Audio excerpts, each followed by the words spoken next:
लेकिन जैसे ही ये वायलेंस शुरू हुआ, तुरंत सोनम वांगचुक ने तुरंत उसको डिनाउंस किया कि ये वायलेंस जो है, ये आग वाग लगाने का जो सिलसिला है, ये हमारे मूवमेंट को पीछे कर देगा।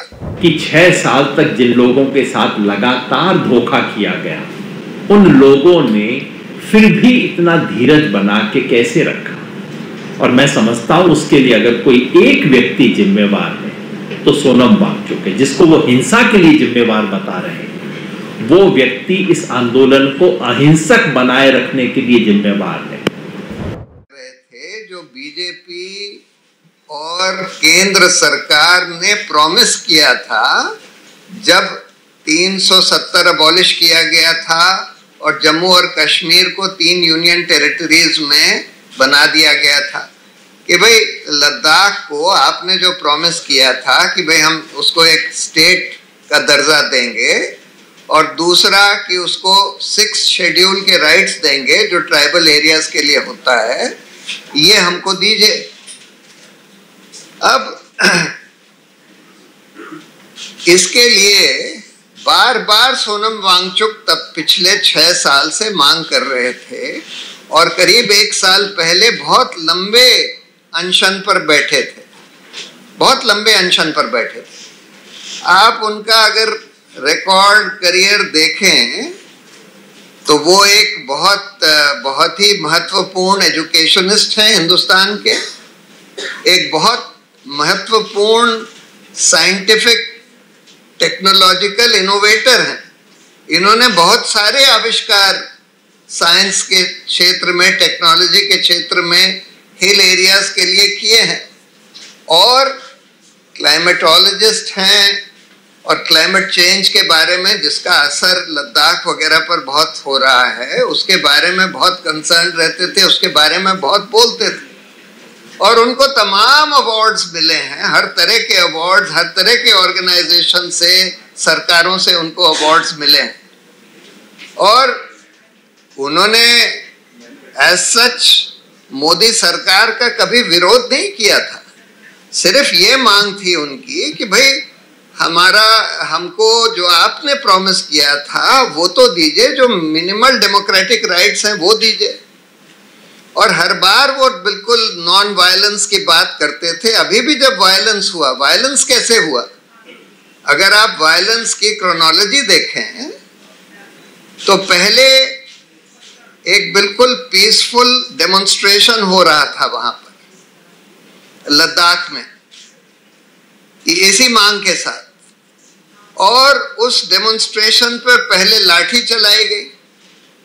जब लाठी चलाई गई तो कुछ लोगों ने शायद पत्थर फेंकने शुरू किए। लाठी चलाई गई और टीयर गैस चलाई गई। तब पत्थर कुछ लोगों ने फेंके। पत्थर फेंकने के बाद गोलियां चली और कई लोगों की मौत हो गई और करीब 80-90 लोग अस्पताल में हैं। 4 लोगों की तो मौत हो गई, जिसमें एक तो आर्मी के ऑफिसर है और बहुत सारे लोग अस्पताल में हैं जो घायल हो गए। उसके बाद ये आर्सन वगैरह जो शुरू हुआ, ये उसके बाद हुआ।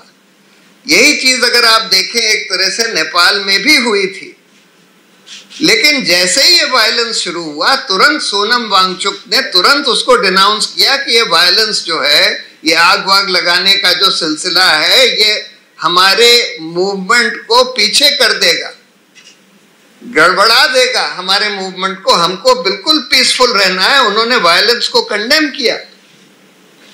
और अब देखिए सरकार की मैलाफाइडीज, एनएसए का ऑर्डर इशू कर दिया प्रिवेंटिव डिटेंशन का, और आज तक, अब देखिए 5 दिन हो गए, आज 5वां दिन है, आज तक वो ऑर्डर सर्व भी नहीं किया, जबकि कानून में लिखा है कि 5 दिन के अंदर वो ऑर्डर उनको सर्व करना होता है। आज तक वो ऑर्डर सर्व नहीं किया, उनको जोधपुर जेल ले जाकर बंद कर दिया। और कैसे कोई कह सकता है कि उनको डिटेन करने से वायलेंस रुकेगी या उनको डिटेन करने से इस वायलेंस में कोई भी फायदा होगा? इनफैक्ट उनको अगर अरेस्ट नहीं किया जाता, तब तो वो हेल्प कर रहे थे इस वायलेंस को रोकने में, बार बार आवाज दे रहे थे कि भाई ये सब नहीं होना चाहिए। लेकिन उनको अरेस्ट करने से वहां के लोगों को उनकी और भावनाएं जो है आहत हो रही हैं। और ये इसी से एविडेंट है कि भाई दोनों जो लद्दाख की काउंसिल है, एपेक्स बॉडी है, और कारगिल की एपेक्स बॉडी है, दोनों ने बोल दिया है कि जब तक आप इनको छोड़ेंगे नहीं और जब तक ये कर्फ्यू वगैरह नहीं हटाएंगे तब तक हम आगे बात नहीं कर सकते, आप लोग जो बात करना चाहते हैं। तो इसलिए किसी भी तरह से इनको बंद रखना किसी के फायदे में नहीं है। और देखिए मैलाफाइडीज क्या है, आपने केंद्र सरकार ने अभी कुछ दिन पहले 3 चीजें करी। एक, उनके खिलाफ सीबीआई इन्वेस्टिगेशन शुरू कर दिया। एक, एफसीआरए उनका कैंसिल कर दिया। एक, कहते हैं कि इनकी जो जमीन दी गई थी इनकी यूनिवर्सिटी को, इन्होंने एक बहुत बढ़िया यूनिवर्सिटी वहां पर अभी बनाई है, उसकी जमीन सरकार ने दी थी। वो कहते हैं कि वो जमीन वापस ले लेंगे। और जो अब भाजपा की आईटी सेल वगैरह जो उनके खिलाफ प्रोपेगेंडा कर रही हैं, और उस प्रोपेगेंडा में क्या है, वो कहते हैं कि ये पाकिस्तान गए थे। अरे पाकिस्तान तो एक इंटरनेशनल क्लाइमेट चेंज की कॉन्फ्रेंस थी, उसको अटेंड करने गए थे। वहां पर जो उन्होंने बोला वो सारा वीडियो पर है। उन्होंने बल्कि वहां पर भी मोदी सरकार की थोड़ी तारीफ ही करी थी और क्लाइमेट चेंज के बारे में ही बात करी थी। और उधर एफसीआरए के कैंसिलेशन ऑर्डर में ये लिख दिया है कि वहां पर सिक्योरिटी के खिलाफ कुछ बोल रहे थे। अरे वो तो फूड सिक्योरिटी के बारे में बोल रहे थे। फूड सिक्योरिटी को कहते हैं, सिक्योरिटी के खिलाफ कुछ बोल रहे थे। जब वो ये कह रहे थे कि भाई ये जो क्लाइमेट चेंज हो रहा है हमारे फूड सिक्योरिटी को भी थ्रेटन करेगा।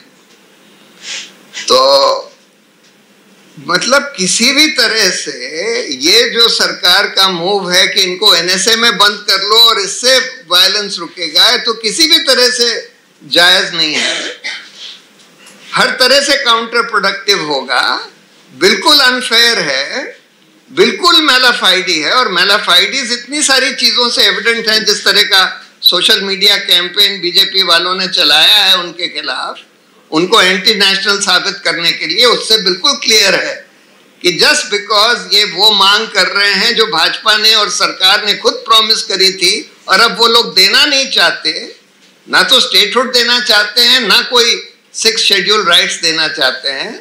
तो बस इस वजह से यानी जो भी सरकार के खिलाफ बोलेगा उसको बंद कर दिया जाएगा। अगर कोई दूसरे चार्ज में नहीं तो फिर प्रिवेंटिव डिटेंशन कर दिया जाएगा। ये चल रहा है। तो मैं बस यही कहना चाहता था कि हम लोगों की तो बिल्कुल सीधी सीधी मांग है, आप स्टेटहुड दीजिए, आप 6 शेड्यूल राइट्स दीजिए लद्दाख को, आप ही ने प्रॉमिस किया था, और ये इनको रिलीज करिए, मतलब और कर्फ्यू वगैरह लिफ्ट करिए। यही सब हम लोगों की मांग है। योगेंद्र जी चेक कर लीजिए। जैसा मैंने पहले कहा कि हम उम्मीद कर रहे थे, उम्मीद कर रहे हैं कि एक और मेहमान हमारे साथ जुड़ेंगे। इस बीच में बैकग्राउंड बता देता हूँ एक बार फिर, जो प्रशांत जी ने कहा उसको जोड़ते हुए। इस देश की ट्रेजेडी ये है कि देश के कोने पे, खासतौर पे सीमावर्ती इलाकों में जो कुछ होता है उसके बारे में यहाँ दिल्ली में बैठे हुए लोग, खासतौर पे दिल्ली में बड़ी कुर्सियों में बैठे हुए लोग, ना तो कुछ जानते हैं ना परवाह करते हैं।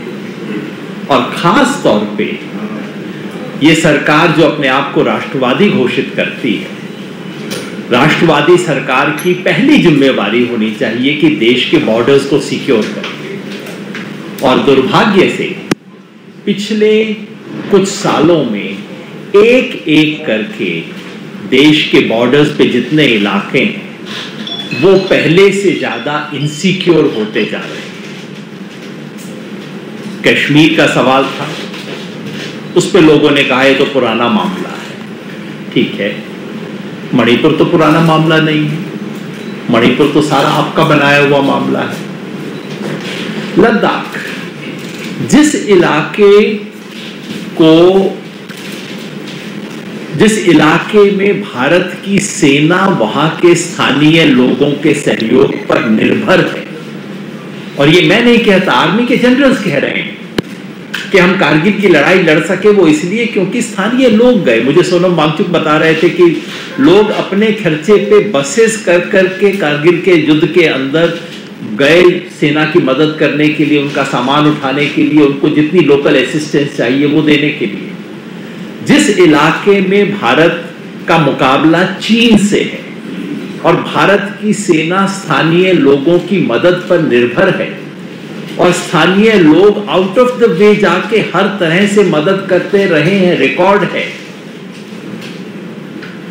आर्मी में भर्ती होके भी, जवान के तौर पे लड़के भी, पीछे लड़ते हुए भी, उस इलाके में बैठे बैठाए इतना बड़ा संकट क्रिएट कर देना, ये इस सरकार के राष्ट्रवाद के ऊपर सवालिया निशान लगाता है कि चिंता राष्ट्र की नहीं है, चिंता केवल अपनी पर्सनल पब्लिसिटी और अपने अहम की, और अपने अहम के लिए अगर राष्ट्रीय सुरक्षा को नुकसान भी होता है तो इन्हें कोई फर्क नहीं पड़ता।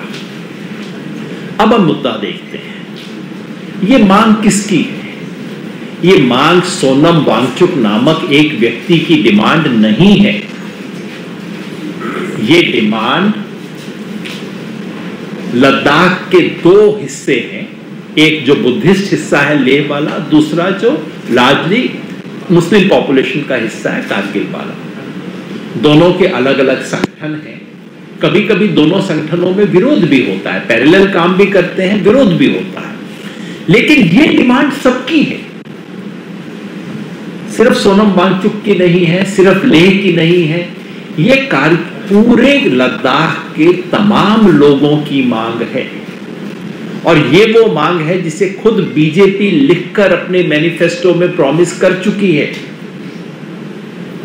और मांग क्या है? मांग है कि हमें, जैसे इस देश का बाकी सब हिस्से में लोग अपने आप पे राज करते हैं, अपनी सरकार चुनते हैं, अपने तरीके से राज करते हैं, वो अधिकार हमें दिया जाए।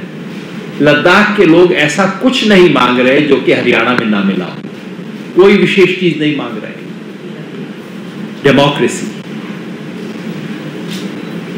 370 जब हटा, हम तमाम लोगों ने उसका विरोध किया था, लेकिन सोनम वांगचुक ने समर्थन किया था। हमारे कई लोग उसके बारे में भी उंगली उठाते हैं, मैं उस पर मेरी समझ सिर्फ ये है, जैसे बाबा साहेब अंबेडकर ने फ्रीडम स्ट्रगल के समय सिर्फ और सिर्फ कहा कि मैं ऑप्रेस्ड कम्युनिटीज के इंटरेस्ट को सबसे आगे रखूंगा, उसकी दृष्टि से मैं सारी चीज को देखूंगा, उसी तरह से सोनम वांगचुक कहते हैं मैं लद्दाख की दृष्टि से पूरी चीज को देखूंगा। और लद्दाख की दृष्टि से देखा, उन्होंने कहा कि 370 वापस होने से अगर हमें यूटी का दर्जा मिलता है, ये हमारी पुरानी मांग रही है, उन्होंने बाकायदा स्वागत किया। तो कोई ऑपोजिशन के एजेंट हो, हर हालत में बीजेपी का विरोध करना हो, ऐसा कोई मामला नहीं है। सोनम वांगचुक का समर्थन किया उन्होंने। क्या क्या वायदे थे? वादा था कि यूटी बनने के बाद, यूनियन टेरिटरी बनने के बाद आपको राज्य का दर्जा मिलेगा, और अगर राज्य का दर्जा न मिला तो आपको अपनी विधानसभा मिलेगी, क्योंकि कई यूनियन टेरिटरीज हैं जहां विधानसभा है, दिल्ली में भी है, पौंडीचेरी में भी है। विधानसभा का दर्जा मिलना था ताकि आप अपनी सरकार चुन सकें। यूनियन टेरिटरी तो मिली, यहां से लेफ्टिनेंट गवर्नर उठा के बैठा दिया गया, कोई विधानसभा की चर्चा नहीं, कोई वहां पे डेमोक्रेटिक राइट्स नहीं, कोई असेंबली देने की बात नहीं। दूसरी मांग थी तो या तो राज्य का दर्जा मिले या आपको यूटी के अंदर ही लेजिस्लेचर मिले, बिल्कुल भारत के संविधान के अंदर आने वाली चीजें, कोई नई चीज नहीं है। तीसरी मांग 6th शेड्यूल। 6th शेड्यूल देश के उन इलाकों में होता है जहां आदिवासी पॉपुलेशन हो और उनको अपनी ऑटोनोमस काउंसिल बनाने का अधिकार होता है, ताकि काफी सारे स्थानीय फैसले, प्रॉपर्टी से रिलेटेड, लोकल कस्टम से रिलेटेड, वो तमाम फैसले वो खुद ले सकते हैं। 6th शेड्यूल देश के अनेक इलाकों में लागू है, कोई लद्दाख पहला इलाका नहीं है जो इसकी मांग कर रहा है, आसाम में है, आसाम में 1 से ज्यादा 6 शेड्यूल के एरियाज हैं, देश के तमाम राज्यों के अंदर हैं आदिवासी इलाकों में। वो इसकी मांग क्यों कर रहे थे? क्योंकि 6 शेड्यूल होने से लद्दाख में सिर्फ 1 नहीं 6 या 8 अलग अलग आदिवासी इलाके हैं। हर आदिवासी समुदाय को अपने यहाँ पे अपने लोकल कस्टम्स, अपने लोकल प्रॉपर्टी, अपने फॉरेस्ट, उस सबको गवर्न करने का अधिकार मिल जाता है, इसलिए इसकी मांग कर रहे थे। इस पे भी कोई विचार नहीं। और मांग आज शुरू नहीं हुई है, ये मांग जो है ये काफी समय से चलती आ रही है। खतरा क्या था? 6 शेड्यूल की मांग क्यों उठा रहे हैं? इसके पीछे एक चिंता है कि अब जबकि 370 हट गया है, 35A का प्रोटेक्शन हट गया है, अब बाहर के लोग यहां पे आ सकेंगे, बाहर के लोग आके यहां प्रॉपर्टी लेंगे, बाहर की इंडस्ट्रीज को जगह दी जाएगी, सोलर पार्क बनने की बात शुरू हो गई है, और आप सब जानते हैं उसके पीछे किसका पैसा है? अडानी का। ये सब मामले शुरू हो गए। तो वहां के लोगों को चिंता ये है कि एक बार वो 370 की छतरी हटने के बाद, और अगर 370 हट गया, गवर्नेंस मिली नहीं, तो इसका, और आपको 6 शेड्यूल का प्रोटेक्शन मिला नहीं, then you are completely exposed. तो उसके बाद तो कोई भी आएगा वहां पे जमीन खरीदेगा, इंडस्ट्री लगाएगा, जो करना करेगा, local customs, local resources, local property सब कुछ खत्म होगी। उसको बचाने का संघर्ष है जो देश के तमाम इलाकों में हुआ है, वो करने की बजाय, और जैसे मैंने कहा ये बात आज होनी शुरू नहीं हुई है, 5 साल, जब तो 6 साल से लगातार ये मांग उठ रही है। पिछले साल 1000 किलोमीटर की पैदल यात्रा करके वो लोग दिल्ली आए। छोटी बात नहीं है, 1000 किलोमीटर लेह से चलते हुए यहां दिल्ली तक आए, और सरकार ने उनका स्वागत क्या किया? 144 लगा दिया, कुछ लोगों को उठा के अंदर कर दिया, उनको एक तरह से, वो जो यहाँ का लोकल लद्दाख हाउस है उसमें एक तरह से उनको कैद करके रख दिया। ये उनका स्वागत हुआ। सवाल तो ये होना चाहिए कि 6 साल तक ये आंदोलन इतने अहिंसक तरीके से कैसे चला? सवाल ये होना चाहिए कि 6 साल तक जिन लोगों के साथ लगातार धोखा किया गया, उन लोगों ने फिर भी इतना धीरज बना के कैसे रखा? और मैं समझता हूं उसके लिए अगर कोई एक व्यक्ति जिम्मेवार है तो सोनम वांगचुक है, जिसको वो हिंसा के लिए जिम्मेवार बता रहे हैं। वो व्यक्ति इस आंदोलन को अहिंसक बनाए रखने के लिए जिम्मेवार है। और आज सिर्फ लद्दाख का नहीं, वो व्यक्ति पूरे देश का एक हीरो है। जो पुराने उनके काम हैं शिक्षा के क्षेत्र में, टेक्नोलॉजी के क्षेत्र में, वो सब लोग जानते हैं। लेकिन आज जिस धीरज से परिचय दिया उन्होंने, और जैसे ही आंदोलन में हिंसा हुई, खड़े होके कहना कि ये गलत है और मैं इस धरना को, इस आंदोलन को वापस लेता हूं, ये हिम्मत बहुत कम नेताओं में होती है। तमाम नेता उसके ऊपर पर्दा डालने की कोशिश करते हैं, उसका समर्थन करते हैं। सोनम वांगचुक ने वो हिम्मत दिखाई जो इस देश के और दुनिया के इतिहास में बहुत कम लोग दिखाते हैं। उस व्यक्ति को और उस आंदोलन को इस तरह से दाग लगाने की कोशिश करना जो कि चल रहा है, एक भी वीडियो नहीं है, बार बार आपको बताया जाता है, रोज सुबह अखबार में छाप दिया जाता है, हिंसा को भड़काया। आज भी सुबह अगर आप देख लें, सरकार के 2-3 अखबारों ने बड़े अच्छे से सरकार के बयान को सोर्सेज कह के छापा है। हिंसा भड़काने की कोशिश। अरे भाई, हिंसा भड़काने की कोशिश एक आदमी कर रहा था, चारों तरफ कैमरे थे, आपकी पुलिस थी। एक वीडियो तो होगा ना जहां वो हिंसा भड़का रहा होगा, एक वीडियो तो होगा जहां ये कह रहा होगा। कुछ नहीं, कोई एविडेंस नहीं। फिर वही खेल खेला जा रहा है। आपको बताया जाएगा intellectual architect of the conspiracy, ये सब चीजें आपको बताई जाएंगी, क्योंकि एविडेंस कुछ है नहीं। और उसके बाद एनएसए लगाना, मतलब किस लोगों पे आप एनएसए लगा रहे हो? मोटी बात यह है कि चूंकि सामान्य कानून में हमारे खिलाफ आपके बारे में कोई एविडेंस नहीं है, तो ऐसा कोई कानून ढूंढो जहां एविडेंस देने की तुरंत जरूरत नहीं पड़ेगी, ऐसे एविडेंस के अंदर लगा के और बंद कर दिया जाए। तो देश के तमाम जन संगठनों की तरफ से, देश के तमाम ऐसे नागरिकों की तरफ से जो कि इस देश में बेहतरी चाहते हैं, जो इस देश के लिए बेहतर सुरक्षा चाहते हैं, जो चाहते हैं कि इस देश का हर इलाका, हर नागरिक सुरक्षित रहे, उन सब की तरफ से हम भारत सरकार से अपील करते हैं कि अगर हम चाहते हैं कि लद्दाख मणिपुर वाले रास्ते पर ना जाए, जो कुछ वहां हो चुका है उसकी पुनरावृत्ति हम यहां नहीं चाहते। सौभाग्य यहां ये है कि यहाँ के लोगों में आपस में कोई एक दूसरे से झगड़ा नहीं है। कारगिल के लोग भी और लेह के लोग भी एक साथ मिलके बैठे हुए हैं, ये हमारा सौभाग्य है। अगर हम चाहते हैं कि लद्दाख उसी तरह से उतने ही सौहार्द से, उतने ही ताकत से इस देश के साथ लगाव महसूस करे जितना लगाव लद्दाख ने दिखाया है, जिस तरह की देशभक्ति उन्होंने दिखाई है, तो हम सबकी ये मांग रहेगी कि सोनम वांगचुक को तुरंत रिहा किया जाए। नंबर 2, जो झूठे आरोप सिर्फ वांगचुक पे नहीं पूरे लद्दाख पे लग रहे हैं, लद्दाखी बहुत आहत है इस बात से, उनकी संख्या कम है लेकिन उनका दर्द कम नहीं है। लद्दाखी लोग बार बार ये कह रहे हैं कि आप हमें देशद्रोही कह रहे हो, हम लोगों को जिन्होंने चीन का सामना किया, हम लोगों को आप दिल्ली वाले बैठ के देशद्रोही बता रहे हो।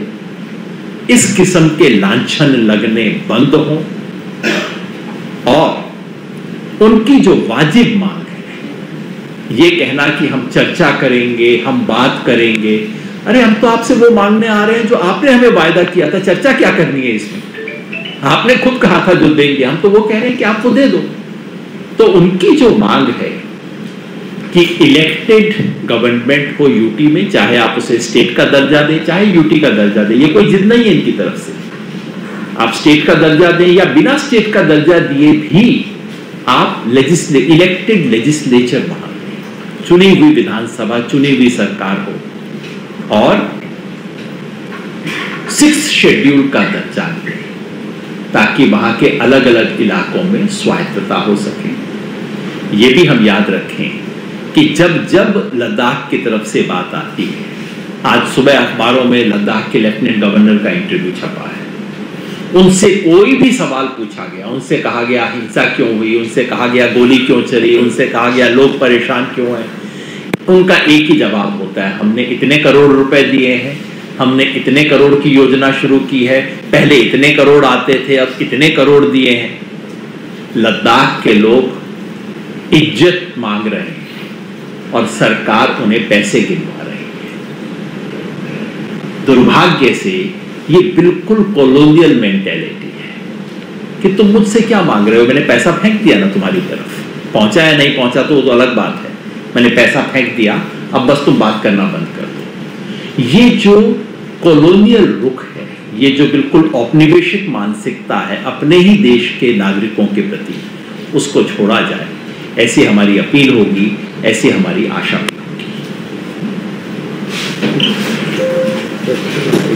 जी, लद्दाख को भी मणिपुर बनाया जा रहा है, मणिपुर की तरह बनाया जा रहा है लद्दाख को। जैसा मैंने कहा, सौभाग्य इस देश का ये है कि मणिपुर में जिस तरह से दो समुदायों में आपसी झगड़ा था, सौभाग्य यह है कि लद्दाख में वैसा कुछ नहीं। लेकिन जिस किस्म की का अहंकार है, जिस किस्म की नासमझी है, वो बिल्कुल वही है जिसने मणिपुर के अंदर इस सारी स्थिति को पैदा किया। बॉर्डर एरियाज के साथ इस तरह से खिलवाड़ करना एक तो मानवीयता की दृष्टि से तो गलत है ही है, लेकिन इस देश की राष्ट्रीय सुरक्षा के लिए भी ये बहुत ही नासमझी के खेल हो रहे हैं। ये सरकार इस देश के बॉर्डर्स को कमजोर करके जा रही है, चाहे वो किसान आंदोलन के दौरान किया गया रुख हो, चाहे मणिपुर के दौरान हो, चाहे अब लेह में जो हो रहा है। और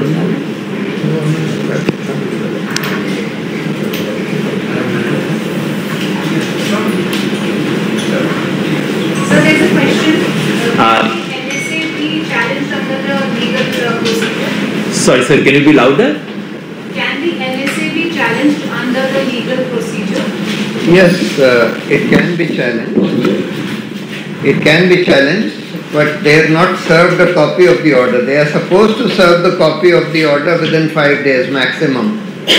But now, today 5 days are elapsing and they have not yet served a copy of the order. In fact, when he was arrested and taken to Jodhpur, a very senior police officer of Ladakh had messaged Mrs.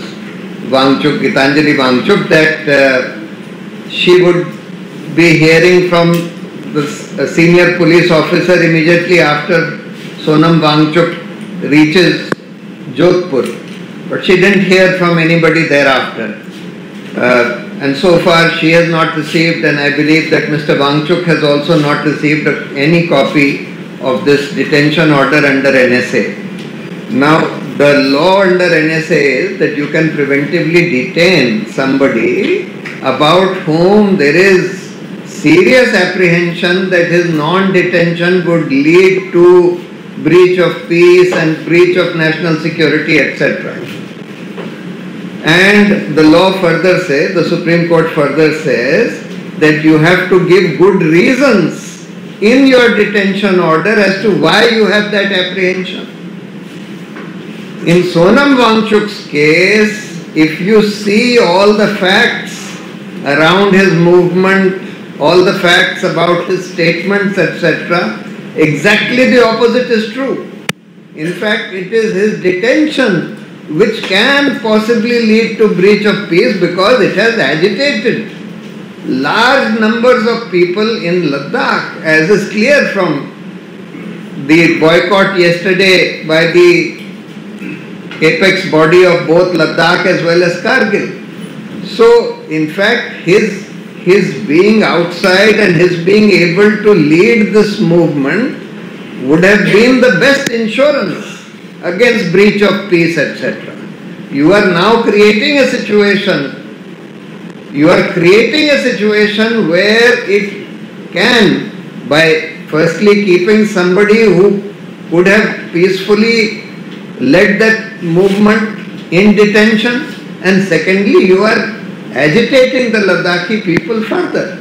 You first shot bullets, injured so many people. I believe 90 people are in hospital.